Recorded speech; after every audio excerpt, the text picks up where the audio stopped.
স্ত্রীর দায়ের করা যৌতুকের মামলায় কিভাবে জামিন নেবেন? জামিন নেওয়ার জন্য প্রথমে আপনাকে আদালতে আত্মসমর্পণ করতে হবে। একটা ওকালতনামা সহকারে আপনার হাজিরা দিবেন। হাজিরা দেওয়ার পর একটা আবেদন লিখবেন এইভাবে।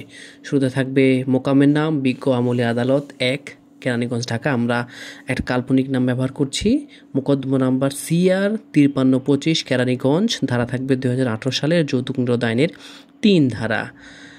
বাদীর নাম থাকবে মোছাম্মদ বুলবুল বেগম বাদী এবং বনাম মোহাম্মদ আবুল হোসেন আত্মসমর্পণকারী আসামি। বিষয় থাকবে আত্মসমর্পণকারী আসামি পক্ষে জামিনের আবেদন। নিবেদন এই যে উপরোক্ত মামলার দিন অদ্য ধার্য আছে। উপরোক্ত আসামি মাননীয় আদালতের সমন প্রাপ্ত হইয়া অদ্য মাননীয় আদালতের আত্মসমর্পণপূর্বক নিম্নলিখিত কারণে জামিনের আবেদন করিলেন। তার পাশে থাকবে নিবেদন ইতি তারিখ। যেহেতু আত্মসমর্পণকারী আসামি সম্পূর্ণ নির্দোষ, যেহেতু আত্মসমর্পণকারী আসামি ঘটনার সহিত আদৌ জড়িত নহেন, যেহেতু আত্মসমর্পণকারী আসামি বাদীর নিকট হইতে কোনো প্রকার যৌতুক দাবি করেন নাই, যেহেতু অত্র মামলার বাদীনি ইতিপূর্বে আসামির বিরুদ্ধে বিজ্ঞ নারী ও শিশু নির্যাতন দমন আদালতে না সিনি 111/2020 নং মোকদ্দমা আনয়ন করেন, উক্ত মোকদ্দমায় আসামি খালাসপ্রাপ্ত হন।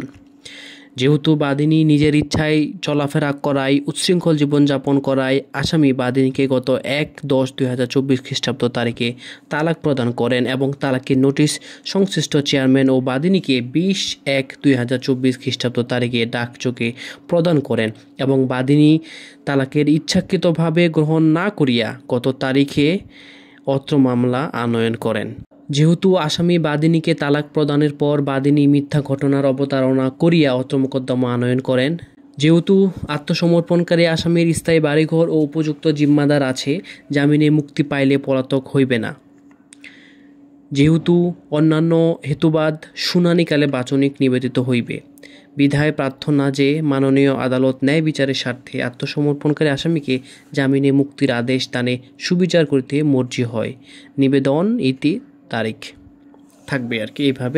এইভাবে এই আবেদন জমা দিতে হবে। জমা দেওয়ার পরে আদালতের সামনে উপস্থাপন হয়ে বলতে হবে যে এই কারণে জামিন চাওয়া হচ্ছে এবং তখন আদালত সুবিচার ন্যায় বিচার স্বার্থে আত্মসমর্পণ আসামিকে জামিনে দেবেন। তখন আদালত কিভাবে লিখবেন সেটা আমরা একটু দেখি।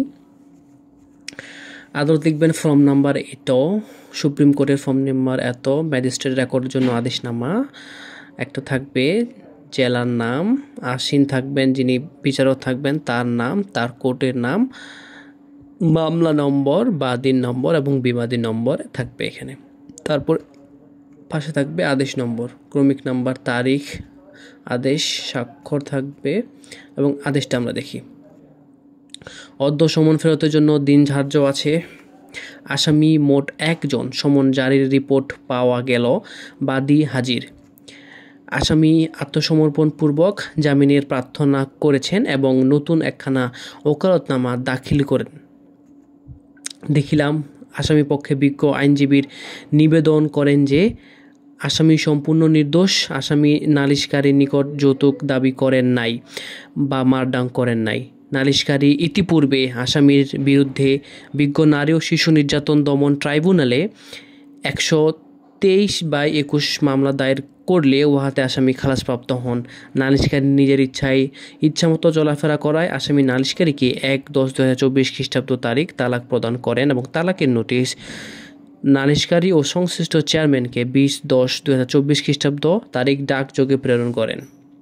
নালিশকারীকে তালাকের নোটিশ প্রদানের পর মিথ্যা ঘটনার অবতারণা করে অত্র মামলা আনয়ন করেন। আসামি স্বেচ্ছায় আদালতে হাজির, জামিনে পেলে পলাতক হবেন না, যে কোনো শর্তে জামিনের প্রার্থনা করেন। বাদী পক্ষের জামিনের বিরোধিতা করেন। উভয় পক্ষের আইনজীবীর বক্তব্য সহ নথি পর্যালোচনা করা হলো। পর্যালোচনায় দেখা যায় যে ইহা যৌতুক নিরোধ আইন 2018 3 ধারার দাবির প্রেক্ষিতে আনয়ন করা হয়েছে।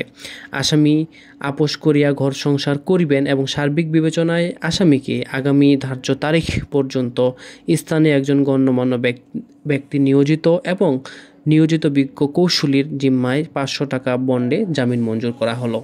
আগামী তারিখ 15/12/2025 খ্রিস্টাব্দ। এরপরে আপনি একটি বন্ড দাখিল করবেন। বন্ড দেখতে এরকম হবে, যে ফর্ম নাম্বার থাকবে, ক্রিমিনাল নাম্বার থাকবে, টাকা 45, সিরিয়াল নম্বর থাকবে, bond and bail bond after under warrant অনুসারে গ্রেফতারের নিবন্ধনপত্র ও জামিননামা, ফৌজদারি কার্যবিধি 86 ধারা, জেলা ঢাকা, বিজ্ঞ আমলে আদালত 1, কেরানীগঞ্জ ঢাকা।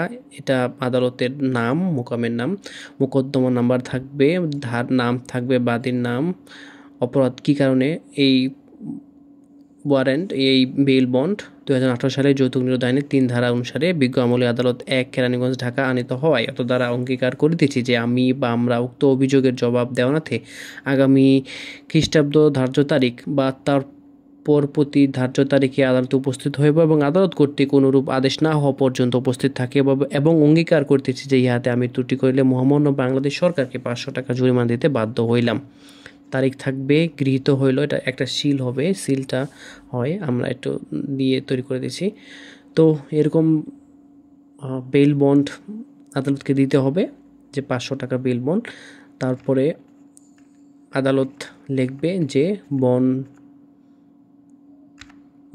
বন্ড পাওয়া গেল সঠিক থাকায় তা গৃহীত হলো, আগামী তারিখ এত।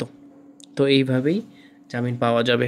এতক্ষণ আমরা একটা ভিডিও দেখাইলাম, আমরা একটু ইন্টারফেসের মাধ্যমে দেখাইলাম। যদি এই ভিডিওটা আচ্ছা লাগে তো